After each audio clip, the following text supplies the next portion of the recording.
Eu vou começar a construir uma linha de pensamento, mas eu vou ter que ser muito rápido. Tomara que você entenda. Quando é mostrado para você a Via Láctea, filho, o que é o centro? O centro é a montanha sagrada. E esse círculo que é considerado, que eles falam aqui para você, ó, braço de cisne, o braço de Sagitário, o braço de Norma, que é o compasso, o braço de Órion, eles são, na realidade, os portões do céu. Se você fizer um estudo, você vai ver que, quando você sabe quem são os portões, quando você sabe quem são as portas, não a porta que une as duas dimensões, né? Você tem a Polaris, que é a porta do céu. Mas quando você tem a sua casa, você não tem portas dentro de cômodo. Então, você tem portas, você tem portões. Então, na Via Láctea, você tem 7 portões. Eu vou mostrar numa outra imagem. Então, esse azul que eles te mostram, isso aqui é a montanha de gelo, né? Essa montanha de gelo, isso aí aconteceu na primeira guerra celestial, né? O Criador ele vai elevar o centro para proteger a porta e ele vai criar, através do rio de Eridanos, uma montanha de gelo, através do plasma, né? Você consegue fazer com plasma o que você quiser. Então, ele criou uma montanha de gelo para proteger a porta do céu. Isso no céu. Aí vai ser codificado na Via Láctea, e o que tem no céu também tem na Terra, né? Que a Lua mostra isso. Passa a imagem.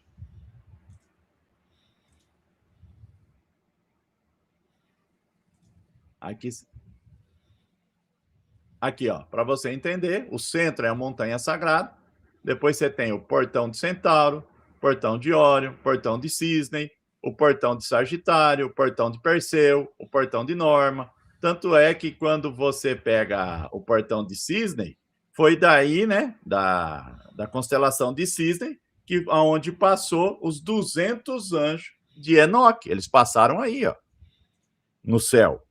E eles apareceram no Monte Hermon. Tanto é que, lembra que eu falo, quando você muda de dimensão, existe mudança de corpos. Por isso que as escrituras falam que eles abandonaram o seu estado, né? Porque eles mudaram de dimensões, foram ganhando corpos de humano. Abandonaram o seu estado. Então, estado de que eu falo para você, de existência, né? A sua forma de ser em dimensões. Se você mudar para a quarta dimensão, você vai ganhar outro formato de corpo. Se você mudar para a quinta, você ganha outro formato de corpo. Mudança de dimensão, mudança de formato de corpo. Agora, vamos dizer, você tem os céus, né? Você tem, acho que é 12 céus ou 10 céus, não sei se é 10 ou é 12 que Enoque fala, não vem na minha cabeça agora, porque é muita informação. Mas vamos dizer que eu estou na terceira dimensão e você está na quinta. Vamos dizer que a gente vai se encontrar no terceiro céu, lá no Jardim do Éden.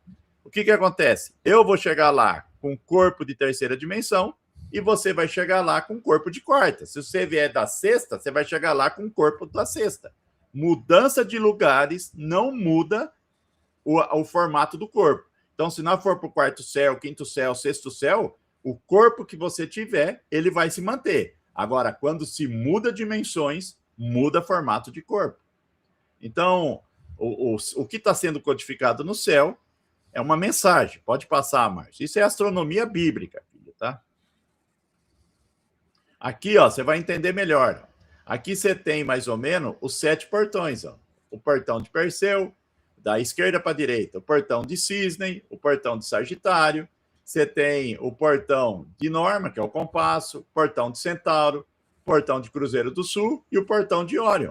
Depois você tem a porta do céu, que é a Ursa Maior, que está lá em cima. E você tem 3 estrelas famosas. Você tem a estrela de Abraão, que é uma das estrelas do Cruzeiro do Sul, é de Abraão, por isso que o Criador falou que ele teria, né, a sua descendência nas estrelas, e o Cruzeiro do Sul é onde foi feito o sacrifício de Jesus Cristo e Yahshua, dando assim a chance dos gentios também ter direito à salvação, igual o povo judeu. Então você tem a estrela de Jacó, né? E depois você tem, que é a corona borealis, e você tem a estrela de Belém, que é a estrela de Jesus Cristo e Yahshua. A astronomia moderna, ele passa um apuro muito grande com a estrela de Belém. Por quê? Se você reparar, quando eu falo de codificação de estrela, que é um conhecimento antigo, filho, sabe? Isso aí foi passado de judeu para judeu, de família para família. Tem pessoas que não entendem o que é isso. Só que codificação de estrela está no céu, filho, está nas escrituras. Você vai falar, por que está nas escrituras? Então eu vou te mostrar.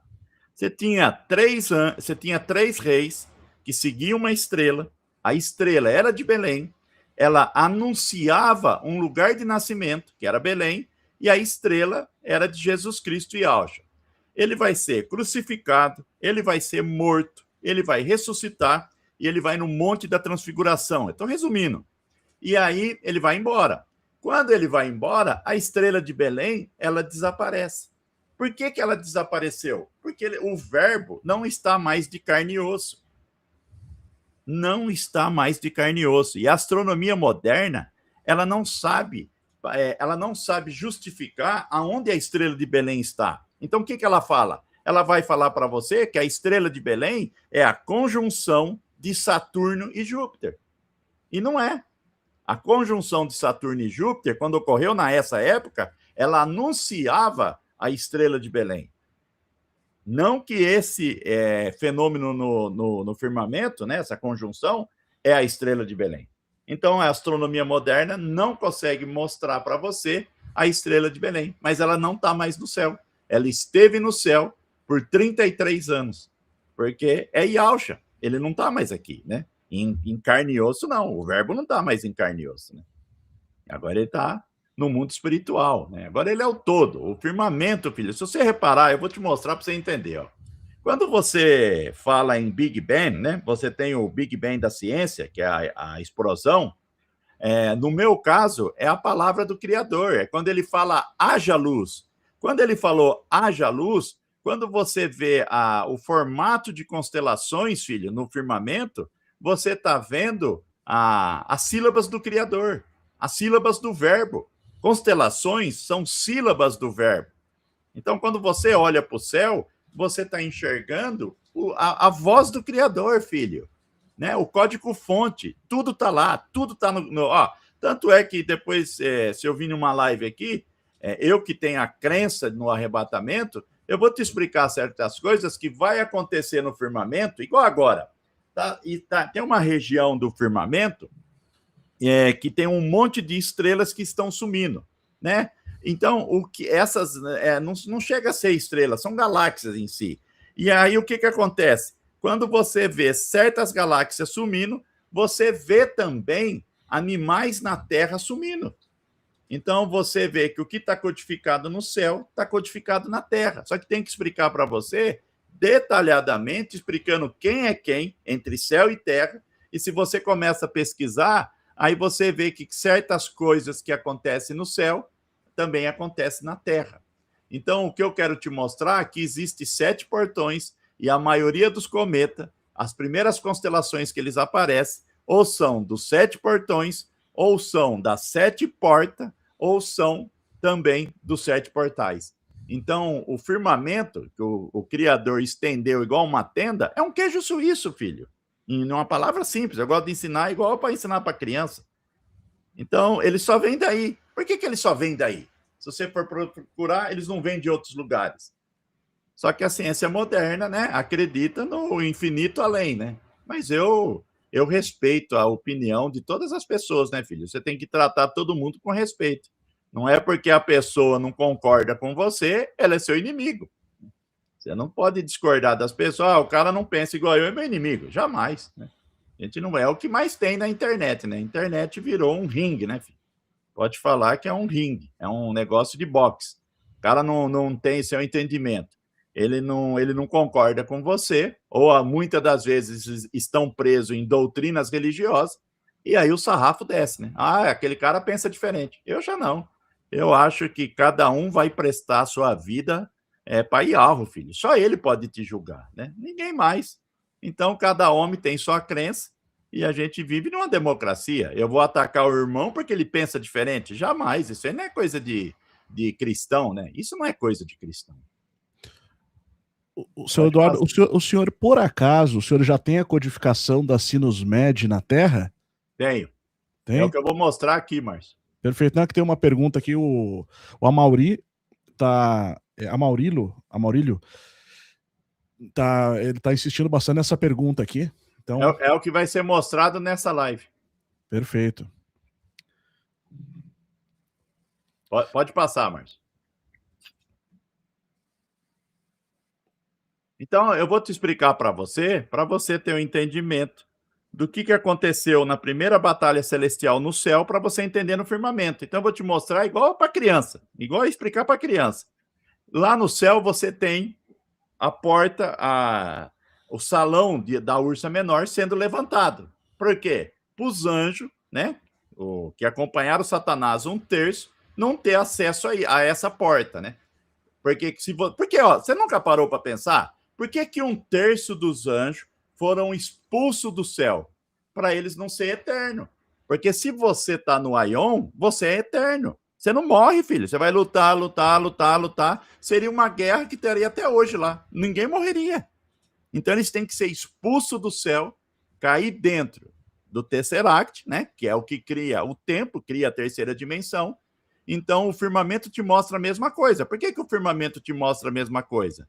Porque o centro, que vai, se você pegar, quem é o centro? Quem é o centro do ponto focal do Sol central? A Ursa Menor, a Polaris. Todas as estrelas giram em torno da Polaris. Tanto é que lá no livro de Enoque tem uma passagem que é mencionado, falado, parece que para Noé. Quando Noé visse o seu mundo deitado, a consumação da era estaria próxima. Você consegue colocar aqui, Márcio? Eu não sei se te dá trabalho. Você consegue colocar uma time-lapse da Polaris? Consigo. Eu só vou procurar ela aqui rapidinho, tá? A Patrícia é uma grande amiga. Legal. Eu vou só pesquisar aqui Vamos procurar aqui. Patrícia está no início desde comigo, né, Patrícia? Patrícia. Eu achei aqui um vídeo, eu já vou compartilhar a tela. É o time-lapse da Polaris. Já achei, já. Vamos lá. Não foi te atrapalhar, porque eu não sei Não, tranquilo. Deixa eu só sair daqui. Vou mudar a tela rapidamente. Deixa eu tirar. Nessa aqui eu tenho que tirar o vídeo só. Replace, ok. Vamos lá.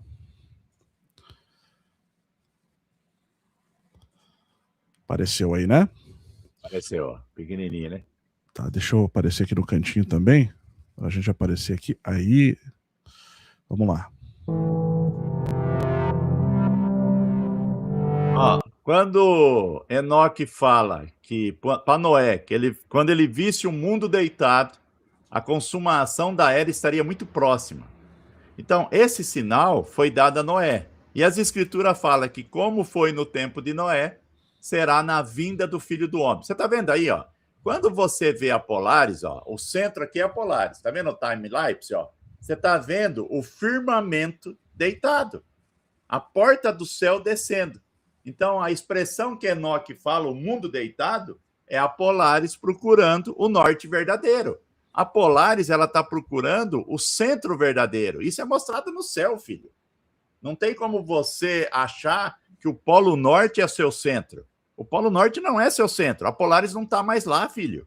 A Polaris procura o centro verdadeiro. Tanto é que quando você tinha as pedras guia da Geórgia, ela marcava... Um marcava a Polaris e o outro marcava o Sol. Conforme a Polaris passou, aquele monumento não tinha mais função. Aquele monumento, ele marcava a Polaris a 11 graus.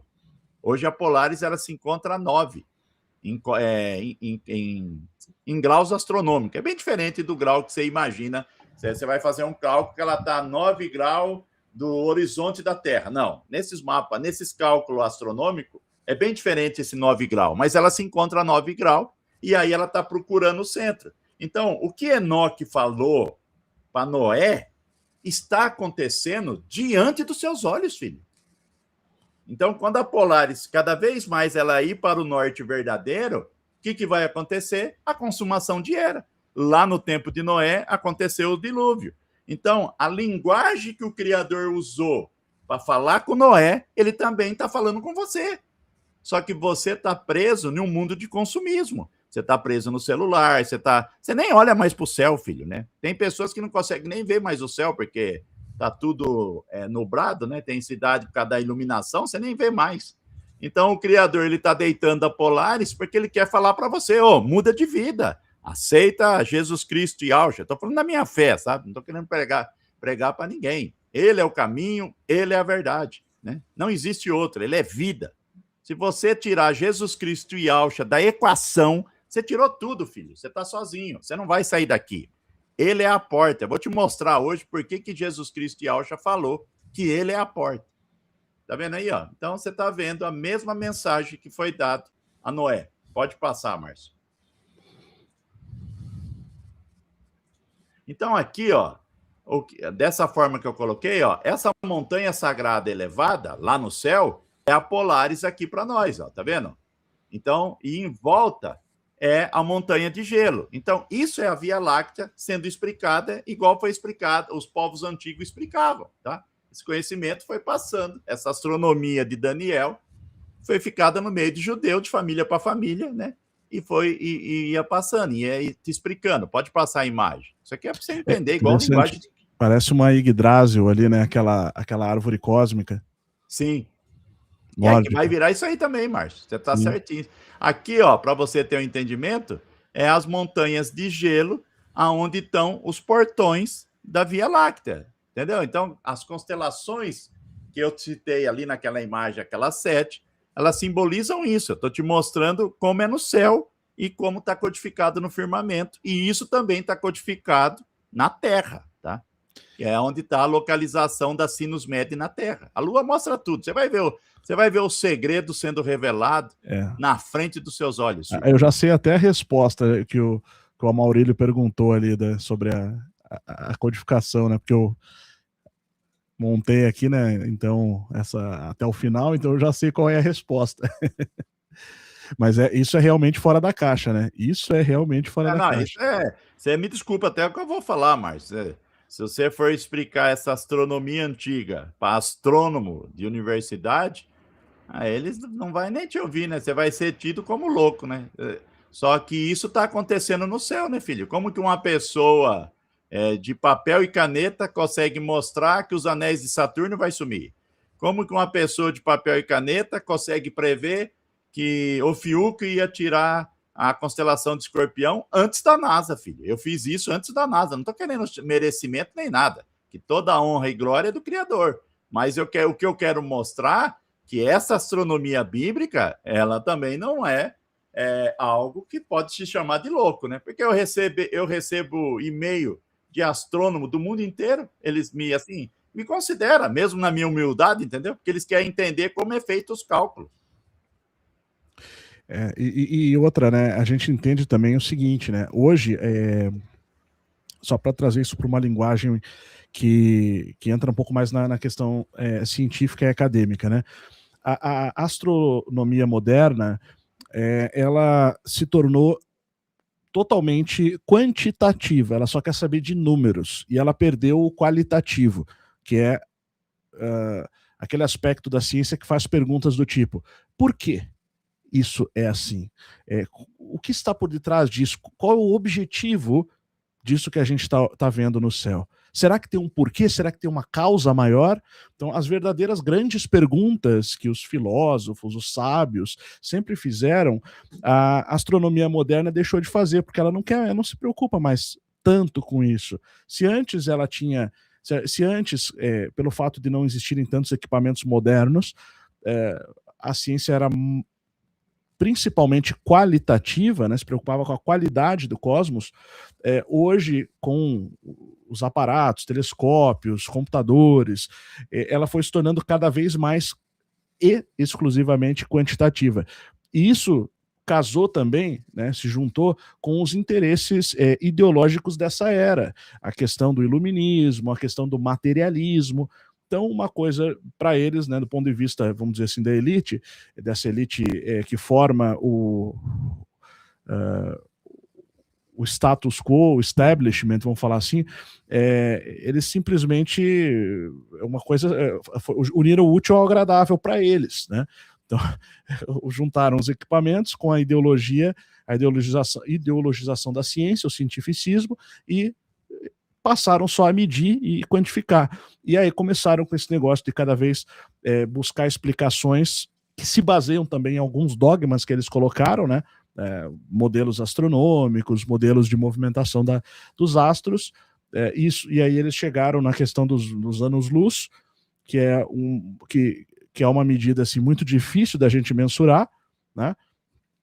300 mil quilômetros por segundo durante um ano, basicamente, e aí você coloca corpos a 1 milhão, 100 milhões de anos-luz, e isso provoca na mente das pessoas aquilo que o Dr. Wolfgang Smith chamou de atrofiamento quantitativo. Atrofia a nossa capacidade cognitiva de entender essa distância. Não tem como assimilar 300, 1 milhão de anos-luz. E aí as pessoas comuns deixam de se interessar pelas estrelas, né? E se torna uma exclusividade da academia, especialmente da astronomia, e sempre a partir daquelas premissas quantitativas.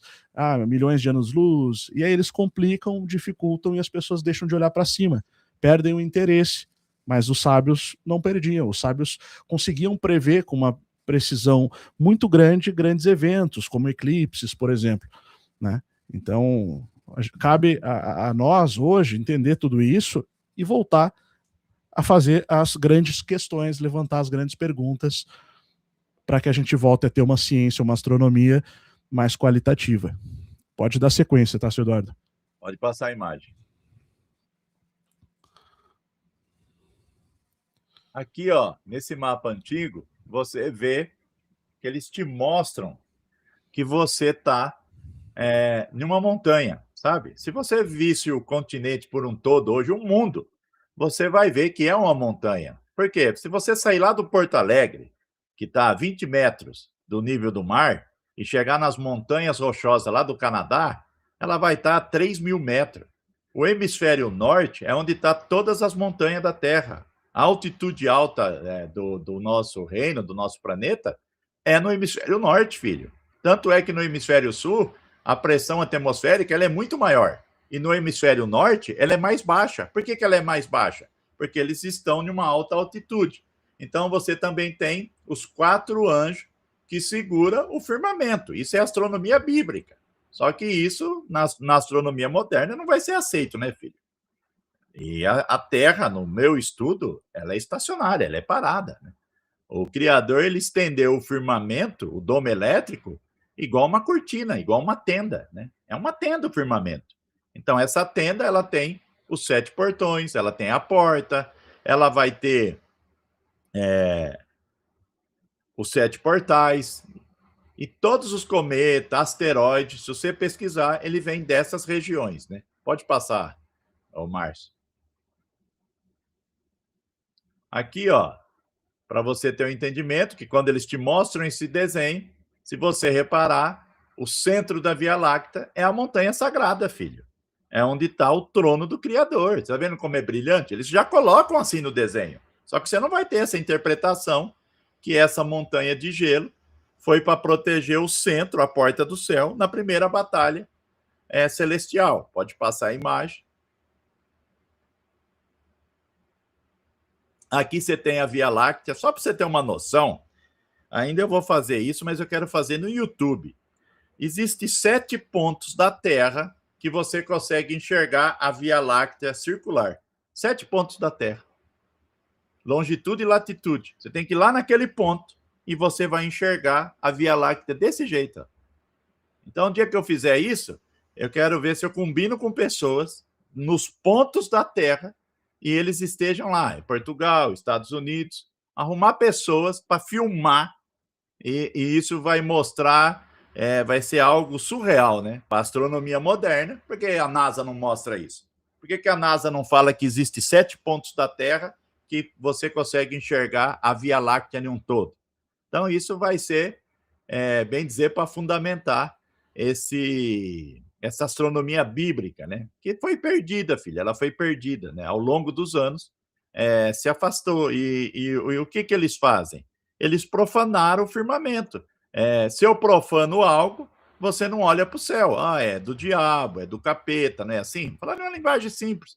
Aí é só profanar, aí você não olha, né? A igreja, ela não tem o firmamento como se fosse algo do Criador. E ele ornou com a mão. Está nas escrituras, ele ornou com a mão dele. Isso aí foi feito com a mão dele. Mas o problema do firmamento é que homem algum coloca a mão, filho, né? Não é um livro que você vai lá e acrescenta, monta uma doutrina. É o evangelho simples, né? Está escrito no céu. De Adão a Moisés, você acha que eles se orientavam por onde, filho? Não havia escritura de Adão a Moisés. Eles se orientavam pelo firmamento. O Criador escreveu o evangelho no céu, nas estrelas, entendeu? Por isso que elas servem de sinais, né? Lua, sol. É um relógio, filho, é um relógio. Pode passar, Márcio.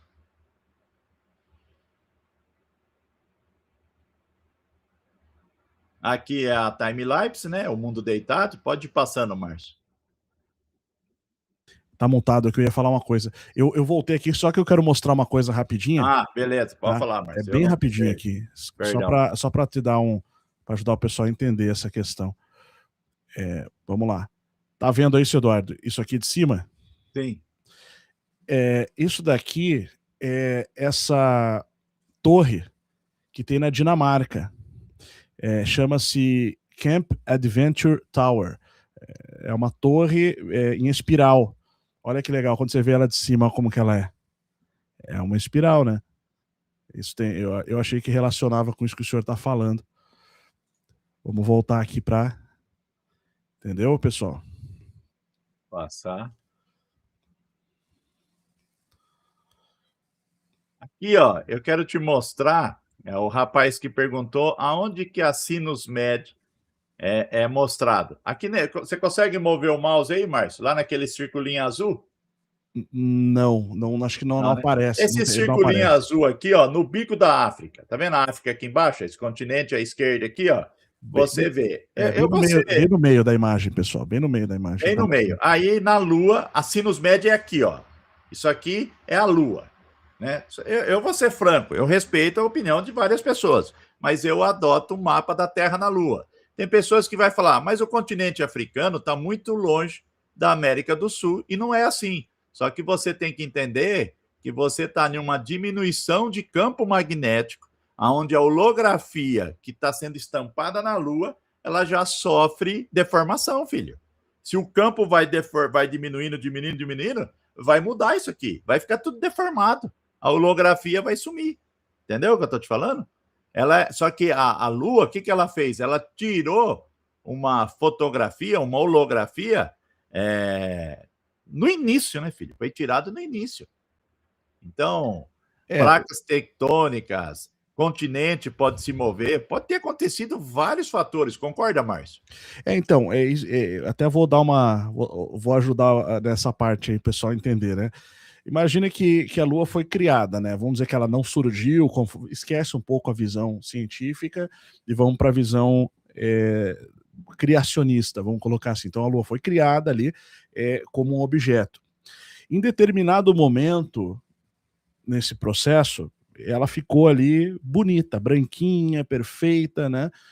Do jeito que é, independente do formato que ela tenha e como que ela está colocada. Em algum momento, tá? Houve um grande flash. E esse flash fez certas demarcações na visão da Lua. É uma possibilidade, é uma hipótese. E aí a gente tem aquela imagem de raio-x que a gente aborda nesse estudo. E depois... Márcio, pode falar, senhor. Não pode esquecer também que a Lua passou pelo dilúvio, né? Nem só pelo dilúvio, ela passou por uma inversão magnética, ela passou pelo desligar o relógio, que o Criador desligou o relógio, e depois pelo dilúvio. Então, claro que vai ter deformação no desenho, na holografia. Só que a sinus média, você está vendo esse ponto azul onde está o círculo? Sim. É aí que aquele asteroide, né? Que é o 2024 YR4, é onde ele vai se chocar. Ele vai se chocar nesse centro. Aqui é a montanha sagrada. Se você reparar, presta atenção.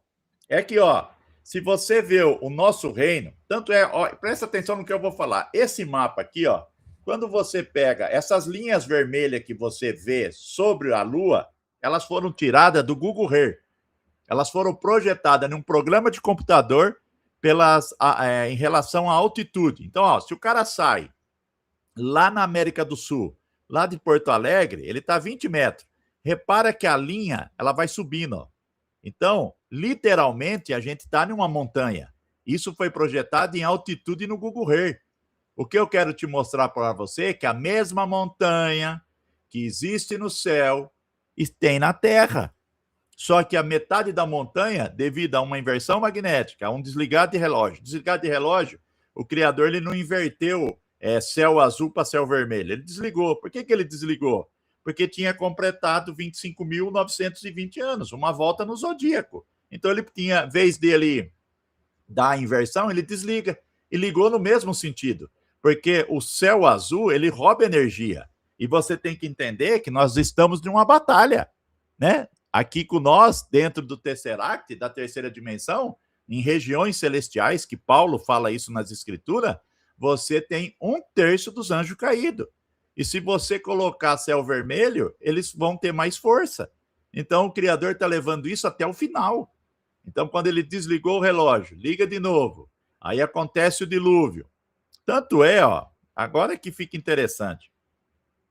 Se a água do dilúvio, se o Criador desse, se o dilúvio fosse uma inversão magnética, nós não estaríamos em céu azul, nós estaríamos em céu vermelho.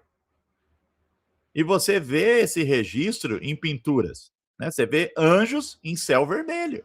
Eles desenharam muito isso na Idade Média. Por que eles desenhavam isso? Porque eles têm essas informações. Os povos antigos tinham essa informação. Então, assim nos mede, na Lua, essa cratera é aí nesse pontinho, ó, entendeu? Só que aqui é a montanha da Terra maior. O que aconteceu? Primeira Terra, segunda Terra, que é esses 2/3 que está congelado, agora estamos na terceira Terra. E estamos caminhando para a quarta Terra. Por isso que o firmamento está sendo deslocado. Tem regiões, se você pegar regiões no oceano, lá para o lado da Nova Zelândia, não tem mais estrela, filho. Eu converso com umas pessoas que andam de navio para aqueles lados e eles falam para mim, Eduardo, não tem estrela no céu lá. Por quê? Porque está se movendo. Tem pessoas pessoas de idade igual eu, que eles conversam comigo no privado, eles falam para mim, nossa, antigamente tinha muito mais estrela, hoje não tem mais. E nós não estamos falando de iluminação nas cidades. Nós estamos falando de firmamento que está se movendo. Tanto é que isso aí é fácil de comprovar. Existe uma determinada parte do ano que é onde se localiza o Cruzeiro do Sul, e quando você pega... Eu esqueci o nome octante. Quando você pega a estrela octante num determinado dia do ano, você consegue ver uma faixa do céu sem estrela, filho. É um dia do ano ocorre isso. Então, o Criador, ele está mostrando. Só que nós não temos mais o conhecimento astronômico e estamos vendidos numa narrativa. Você me desculpa, vamos falar a verdade. Esse 3 Iatras, a narrativa que foi criada na internet e canais que ficam todos os dias falando é a nave, vai cair, vai passar pelo sol. Que narrativa é essa? E que não vai acontecer nada. Ele passou, não vai acontecer nada. Se acontecer qualquer coisa, eu fecho meus canal e nunca mais venho para a internet. Você pode ter certeza. Eu deleto todo o meus canal. Se o 3 Iatra for uma nave, se vai... Não vai, ele vai passar. É um anjo, filho, é um mensageiro. Na nossa astronomia bíblica. Ele trouxe uma mensagem. E a mensagem que ele trouxe é muito forte. Porque ele trouxe uma mensagem de destruição, de consumação de era. Agora, o dia, ninguém sabe, filho. A gente vê que o mundo está mudando. Né? Quando eu era criança, eles falavam que não ia existir dinheiro. Então, hoje, o que está acontecendo? Eu vi a evolução do cartão de crédito. Quando chegou o cartão de crédito para nós, nossa, era a coisa mais difícil. Hoje você nem liga mais para cartão de crédito, já está no Pix, você nem usa. Tem pessoas que nem usam mais. E tem pessoas também que não usam mais o dinheiro.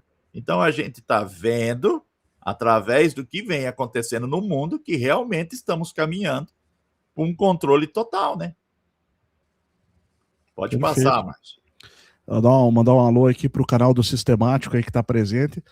Deve estar se deliciando com esse conteúdo hoje. Um abraço aí para o Eduardo. Um abraço para ele.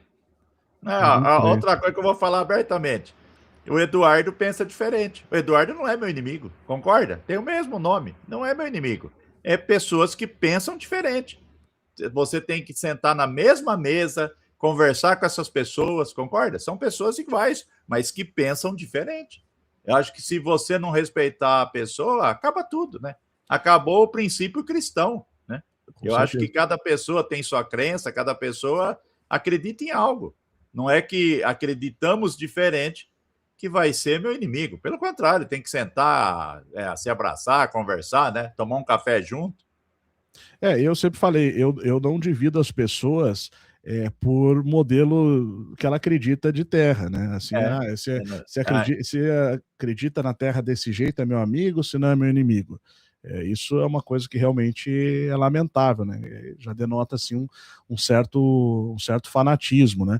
Em certos grupos. Então, assim, nunca as pessoas vão pensar 100% igual, e se as pessoas não têm acesso às mesmas informações ou não foram a fundo em certos estudos, elas vão ter a sua visão de acordo com aquilo que elas pensam, né? Então, eu me coloco assim sempre, eu estou disposto a questionar, tá? Assim, eu entendo os argumentos que são levantados por qualquer modelo, alguns eu já vou descartando porque eu acho que eles não têm muito nexo, né?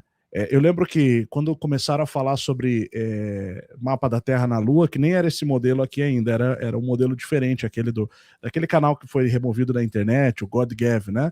Então, ele acabou que esse canal especificamente, o GodGav Lamster, ele mesmo, ele defendia isso, mas ele acreditava que a Terra era uma bola maior com algumas áreas que a gente não conhece, mas para ele a Terra era esférica, né?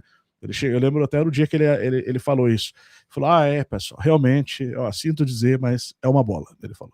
Então, assim, as pessoas têm liberdade, né? O Douglas, lá, o inteligentista, acredita que a Terra é uma esfera, mas ela é geocêntrica. Então, a gente pode defender os estudos, né? Pode analisar esses estudos.